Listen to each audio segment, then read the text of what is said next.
وقعدة حمام.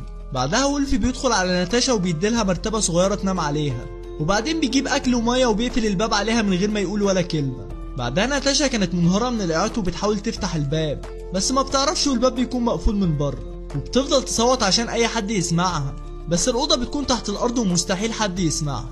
وفي اليوم التالت وولف بيجيب قصص وبينزل يحكيها لناتاشا، وبيجيب لها البسكوت اللي بتحبه وبيسيبها ويطلع عشان ينام، بس ناتاشا بتناديله وبتطلب منه بوسة قبل النوم زي ما متعودة ان مامتها تبوسها قبل ما تنام، فبيبوسها وبيسيبها ويطلع بيته. في الوقت ده خبر اختطاف ناتاشا بيكون منشور في كل القنوات التلفزيونية، والناس كلها بتكون بتتكلم على خطف الطفلة ناتاشا.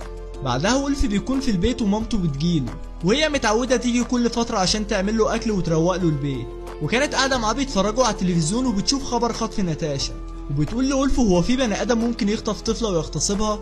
فولف بيعمل نفسه مستغرب زيها وبيقول أكيد اللي عمل كده مجنون. بعد فترة